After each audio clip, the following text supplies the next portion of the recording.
Running on Air by 11T7. Chapter 12, Part 2. It's the first day of summer when Harry receives his promotion to head Auror. Williamson is sitting there, looking pleased, with the two division heads nodding and smiling along on each side of her. "Very pleased with your investigative work, Potter," Williamson is saying, but all he can think about is the way she's saying investigative work, like it's a hobby. Something to occupy spare time. Something to use as training or exercise. But it's not. It's people's lives, lost families and friends, people desperate to know. 3 years, Astoria's voice whispers, and you never really stop looking. People trying to come home because coming home can sometimes be the hardest journey they will ever make. "Can I keep working in the investigative division?" Harry asks suddenly, and Williamson pauses mid-sentence to give him a startled look. "Well, no. Your duties at Head Auror will be demanding enough. You were responsible for coordinating projects and if I stay where I am..." Williamson exchanges a look with her colleagues. "You can't stay where you are. You're Head Auror." "Not yet." Williamson says nothing for a long moment. "This is a serious decision. Best not rushed. Perhaps you should take a few days to consider our offer." "I want to stay in the investigative division." Harry pauses. "Maybe even apply for a transfer." William coughs. "Potter, I suggest you heed my recommendation and take a few days to think about it. Let's not make decisions we may regret later." "No." Harry's tired of other people telling him what to do. Going only where others take you.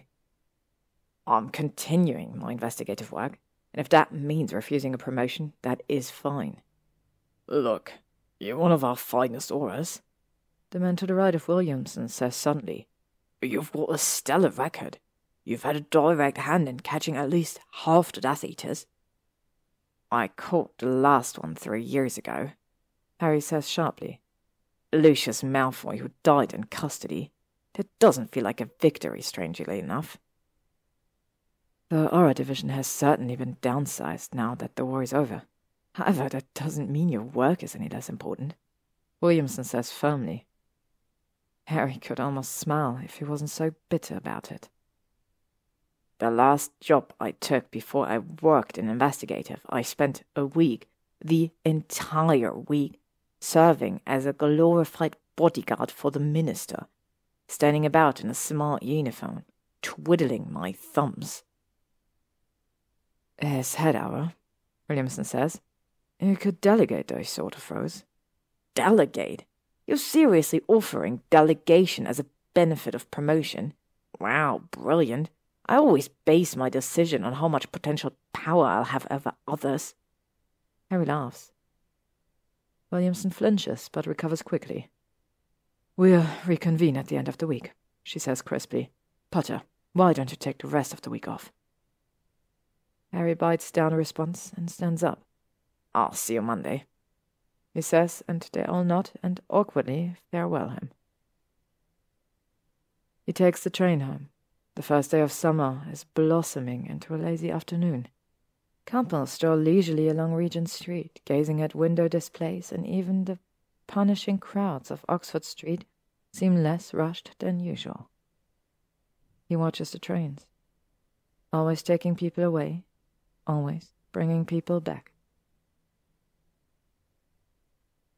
4 days later, on the 5th of June, Draco comes home. A Sunday. Summer is early and settles like a warm cloak over the city, waiting a long, sun-steeped afternoon. Harry stands on the balcony and watches the people wander past, children clutching ice lollies as parents stroll along beside them. The sun slowly begins to set, a clear, bright dazzle of light on the blue horizon. A single cloud, wispy as a dandelion, slowly disintegrates across the sky. Harry goes inside, setting his empty glass on the counter. Takes the ice tray from the freezer, popping ice cubes into the glass and listening to the tink of glass against ice. Then he pours a honey-coloured rum over the ice, pausing when he hears a knock at the door. He sets the bottle down and crosses the room, half expecting a surprise visit from Ginny as he opens the door. Draco Malfoy stands there. "Oh," Harry says. Draco looks at him. He looks like he did when they last met. All formal robes and impeccable appearance, and Harry's still waiting for that coolness, that raised eyebrow and faint sneer. But Draco walks straight in as if he owns the place, unclasps his cloak and tosses it on the kitchen counter. And there is something reassuring about the way he does it, if he's casting aside a mask that he wears for everyone else except Harry. "Come for a drive," Draco says, as if it's a casual invitation, as if he turns up and asks this question all the time, like it's a routine between them. "All right," Harry says. There's some sort of restless energy about Draco. He paces to and from, a hand trailing alongside of the counter, and Harry thinks he's like a seeker about to dart after the snitch. And he'll do anything to stop Draco from disappearing into that blue ether. Or at least disappearing without Harry. They walk to the Renault together. Harry waits for Draco to choose the passenger-driver's seat. To his surprise, Draco takes the passenger side and opens the glove box, retrieving the road atlas. Harry takes the driver's seat. "Where are we going?" he asks Draco. Draco smiles faintly, as if secretly amused by something. "What?" Harry says, frowning. "Don't you keep your promises, Potter?" "Yes," Harry says it uncertainly, bewildered. "Let's go to Dover, then." Harry looks away, unable to hide a smile. He starts the ignition. It takes the best part of an hour to leave London, but soon they're speeding along the M2. Draco speaks only to give direction, and Harry follows him wordlessly. Follow the lines of the land curving along the wide highways and then breaking away to the smaller roads, the narrow and winding arteries that span the countryside and converge briefly upon a small parish before, once again, dividing and unravelling. They drive alongside a river for a long time. Harry asks for its name. "The River Medway," Draco says, one hand resting lightly on the atlas. "It joins with the Thames and, eventually, the North Sea." "All rivers lead to the ocean." Harry can't remember where he heard that. They stop in Gillingham to purchase fuel. Draco, absorbed in navigating the next part of their journey, hands Harry a card. "What's this?" Harry asks blankly. "Well, you see, Potter, there was this marvellous Muggle invention in the 1960s called a bank card." "I know what it is," Harry says, rolling his eyes. "It's just, why have you got one?" "Muggle shops don't tend to accept galleons," Draco says with a shrug. "Easiest way to buy petrol." Wonders, Harry thinks, will never cease. They continue on, driving into the endless night. The clouds come rolling in over the sky, shrouding the moon, and it begins to lightly rain around midnight. It's almost mesmerizing. Harry stares at the silver rain, illuminated by the headlights, and thinks he can see 1,000 different patterns.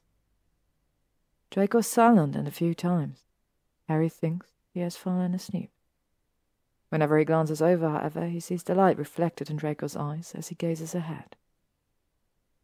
They take a quiet, meandering route to Dover, leaving the M2 to weave around the coastline, and the relatively short trip soon becomes a lengthy journey. They reach Margate at midnight.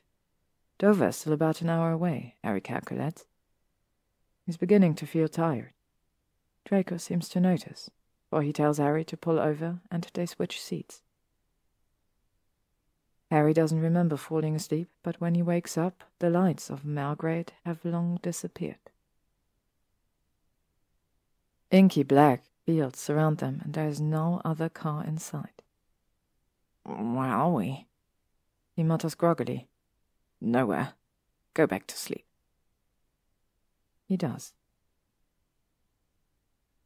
They arrive in Dover at 1 o'clock in the morning. Harry wakes up when the engine stops. They parked at a lighthouse, he realizes, the only car in the windswept parking lot. Draco opens his door. Harry does the same. They step onto the ground at the exact same time, gravel crunching against their shoes, and the wind rushes through Harry's hair like a crashing wave. Harry smiles and shuts the passenger's door. A second later, there's an echoing slam as Draco closes the driver's door. They set off across the park. Past the lighthouse, its curved wall gleams white in the moonlight, but it quickly recedes into the distance as they walk onwards, until the earth is soft and green beneath their feet, and the white cliffs are rising from the darkness like pale ghosts. Harry sits on the edge of a craggy rock, listening to the waves roll in and looking at Draco. He stands with his back to Harry, gazing out into the sea. The moon, shrouded in cloud, affords little illumination. "She sold it," Draco says. "Sold what?" Harry asks. There is a long silence. "Sold my home," Draco says, and his voice cracks on the last word, and Harry realizes the long silence was because Draco was trying to compose himself. "Sold my home." Draco's East Devon house, Harry realizes with a sudden heartache. Narcissa sold it. And all the furniture had been sold as well. Draco's possessions, 4 tidy little boxes sitting in the manor for years, were all that remained. Another long silence before Draco speaks again, still not turning to look at Harry. "She said I could stay at the manor as long as I liked, of course." His voice, so level until now, suddenly lifts with suppressed anger. "I left once, isn't that enough? Merlin, I can't stand it there. I can't stand her clinging to me." Draco breaks off abruptly and at last turns to look at Harry. "Astoria's worse, demanding explanation. She wants answers I don't have. My mother wants reassurances I can't give. Everybody wants something, but I have got nothing left to give." Harry's silent. The thin light of the moon does little to show Draco's expression. Harry looks away instead, tilting his head to listen to the rush of waves eddying around the base of the cliffs. He knows that feeling well. The empathy runs through his veins, threading its way beneath his skin. People wanting something. Everything. Throughout the war, that feeling followed him like a distant dementor, hovering over his thoughts and clouding his days with self-doubt and misery. The worst part was knowing they didn't want the real Harry. They wanted a charade of false and brittle brightness. A normal person, a confident person, who knew exactly what to do. "Tell us," their unspoken plea said. "Tell us you're perfectly all right." "You know," Harry says, "I have no idea what I'm doing." Draco stares at him. "Potter," he says eventually, "that's not exactly reassuring." "It's not supposed to be. I have no idea what I'm doing. You have no idea what you're doing either." Harry shrugs. "It doesn't matter." Draco considers that. "I don't have any plans," he says. "All right. I don't know where I'm going." "Took us to Dover, didn't you? And tomorrow you'll take us somewhere else. Anywhere. Nowhere.